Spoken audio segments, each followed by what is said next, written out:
चलिए नमस्कार मेरे दोस्त, स्वागत है आपके अपने प्लेटफॉर्म टारगेट विद त्रिवेदी पर। मेरे दोस्त कैसे आप सब? उम्मीद है आप लोग अच्छे होंगे और आप लोग अच्छे हैं तो कहीं ना कहीं मैं भी बिल्कुल ठीक हूँ। थोड़ा आज स्वास्थ्य गड़बड़ है, जो थोड़ा लेट क्लास लेकर आए हैं, लेकिन मैं बोल रहा था पीपीटी, तो पीपीटी बनाने में थोड़ा लेट हो गए। तो जो है इसके बाद मैं क्लास लेकर आ गया हूँ। कल तक मैं पढ़ा रहा था बाबर, और आज हम पढ़ाने जा रहे हैं बाबर का बेटा हुमायूं। बाबर की मृत्यु के बाद उसका उत्तराधिकारी जो बना वो हुमायूं बना। और हुमायूं 1530 से 1540 तक और 1555 से 1556 ईस्वी तक शासक किया, मुगल शासक किया। और जो हुमायूं है ये दो बार अपना राज्य से अभिषेक किया। तो अगर क्वेश्चन आ जाए कि वो कौन शासक जो अपना दो बार राज्य अभिषेक किया, तो आप बोल सकते हैं हुमायूं। ठीक है, तो बात करते हैं हुमायूं 1530 से 1540 तक। हुमायूं, ये तो इसका बचपन का नाम जो था नसीरुद्दीन हुमायूं था। 29 दिसंबर 1530 ईस्वी को आगरा में 29 वर्ष की अवस्था में, सॉरी 23 वर्ष की अवस्था में सिंहासन पर बैठा। गद्दी पर बैठने से पहले हुमायूं बदख्शों का सूबेदार था। यानी ये जो आगरा और दिल्ली के सिंहासन पर, यानी ये मुगल बादशाह था। और जब ये सिंहासन पर बैठा तो उससे पहले जो ये बदख्शों का सूबेदार था, इससे पहले। अगला देखते हैं, राज्य का बंटवारा अपने पिता के निर्देशानुसार। इनका पिता यानी बाबर के निर्देशानुसार हुमायूं ने अपने राज्य का जो बंटवारा किया था वो अपने भाइयों में कर दिया। बात करते हैं कमरान, उसने कमरान को काबुल और कंधार, मिर्जा को अस्करी को संभल और मिर्जा हिदार जो हिंदार को अलवर एवं मेवाड़ की जागीरें दे दी। अपने भाइयों में इन्होंने क्या किया, राज्य को बांट दिया अपने पिता के निर्देशानुसार। उसके बाद अपने चचेरे भाई सुलेमान, इनका एक चचेरा भाई था जिसका नाम था सुलेमान मिर्जा को हुमायूं ने जूनागढ़ प्रदेश दे दिया। जूनागढ़ यहाँ पे एक डंडा लगा सकते हो, जूनागढ़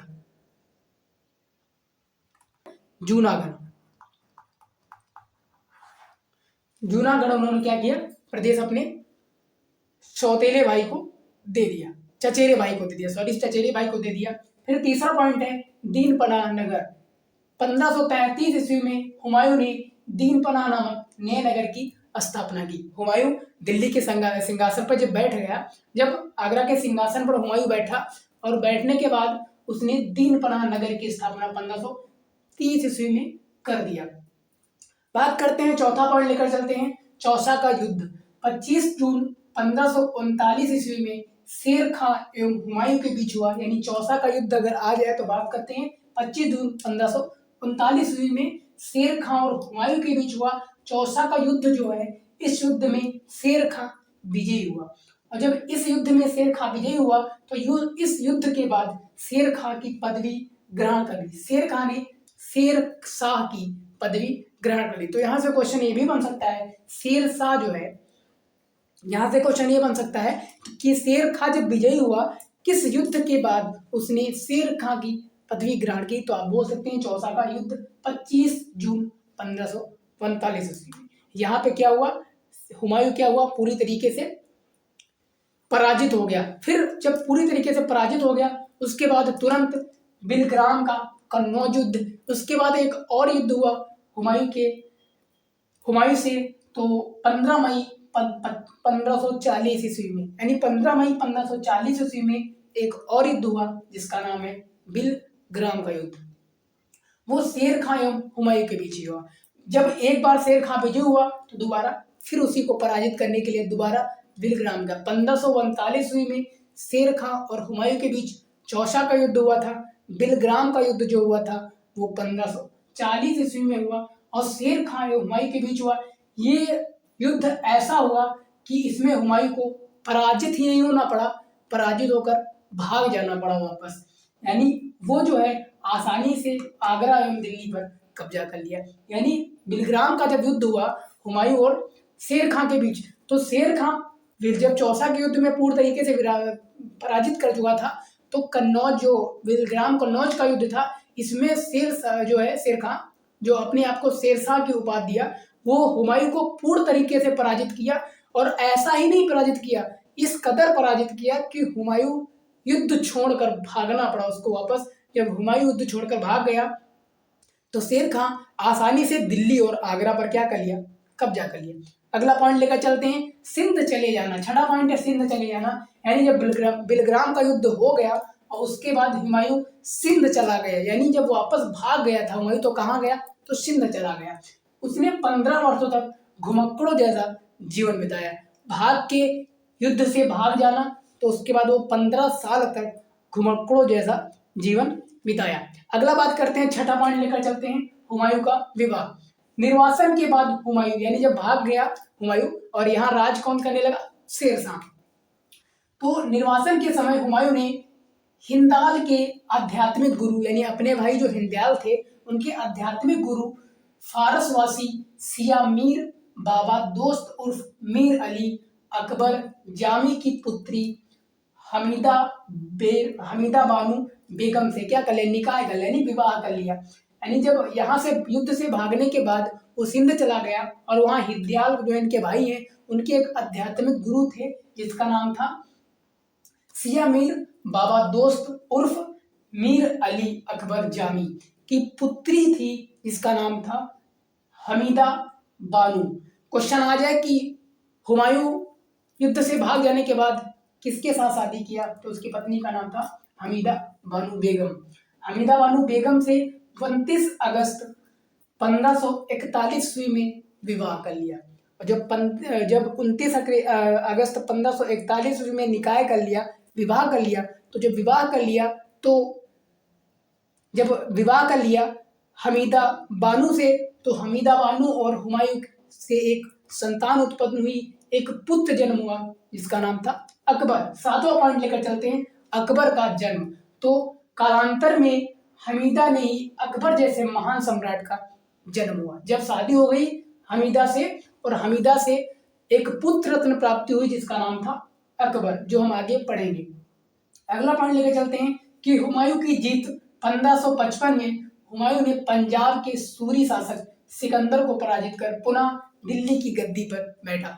जब शादी कर लिया, शादी करने के बाद उसके पुत्र का जन्म हुआ अकबर, और जब अकबर का वो जन्म हुआ तो दोबारा फिर आया जहां से भाग कर गया था, छोड़कर जो जागीर अपनी गया था, जो गद्दी छोड़कर गया था, वहां दोबारा फिर आया। और हुमायूं की जो जीत वो 1555 ईस्वी में दोबारा फिर, तब तक यहाँ का सिकंदर सूरी जो शासक था उसको पराजित कर दिल्ली की पुनः गद्दी पर बैठा, यानी 1555 ईस्वी में उन्होंने अपना पुनः क्या किया, पुनः अपना राज्याभिषेक कर लिया। फिर इनके द्वारा कुछ युद्ध है हुमायूं द्वारा लड़े गए 4 प्रमुख इंपॉर्टेंट युद्ध हैं। पहले है देवरा का युद्ध जो 1531 ईस्वी में हुआ था। दूसरा है चीसा नहीं यहाँ पे बात करेंगे चौसा की, यहाँ चौसा का युद्ध की बात करेंगे। तो चौसा का युद्ध है वो 1542 ईस्वी में हुआ था, और बिलग्राम का युद्ध 1540 ईस्वी में हुआ था जिसमें इसको छोड़कर भागना पड़ा था। और लास्ट जो है सरहिंद का युद्ध जिसमें ये पुनः विजयी हुआ और दिल्ली आगरा का राज्य इसको पुनः मिल गया। तो सरहिंद का युद्ध जो 1555 ईस्वी में हुआ, इसको पुनः इसकी राज मिल गई। उसके बाद हुमायूं की मृत्यु 1 जनवरी 1556 ईस्वी में, यानी राज करने के एक ही साल बाद इसकी मृत्यु हो गई। और दीनपना भवन जो वो नगर का निर्माण किया था, उसी नगर में एक भवन पर इसने लाइब्रेरी बनवाई थी, पुस्तकालय जिसको बोलते हैं, उसकी सीढ़ियों से गिरने से हुमायूं की मृत्यु हो गई। यानी 1556 ईस्वी में हुमायूं दीनपना भवन की सीढ़ियों से, पुस्तकालय की सीढ़ियों से गिरने के कारण हुमायूं की क्या हो गई, मृत्यु हो गई। और इसके ही मृत्यु पर जो बात करते हैं, इनके मृत्यु पर एक इतिहासकार जो है वो लेन पूल इतिहासकार का नाम है। इतिहासकार का नाम क्या है, लेन पूल के अनुसार ये बोला कि हुमायूं जीवन भर लड़खड़ाता रहा और लड़खड़ाते ही उसकी मृत्यु हो गई। लेन पूल ने बोला कि हुमायूं जो है वो जीवन भर लड़खड़ाता रहा और लड़खड़ाते ही इसकी मृत्यु हो गई। ठीक है, अगला देखते हैं 10वां पॉइंट, हुमायूं नामा की रचना गुलबदन बेगम ने की। जो इनकी आत्मकथा थी हुमायूं नामा, उसकी रचना जो किया वो गुलबदन बेगम ने किया। इंपॉर्टेंट क्वेश्चन है, आ भी सकता है कि हुमायूं हुमायूंनामा है उसकी रचना किसने किया? तो गुलबदन बेगम ने किया।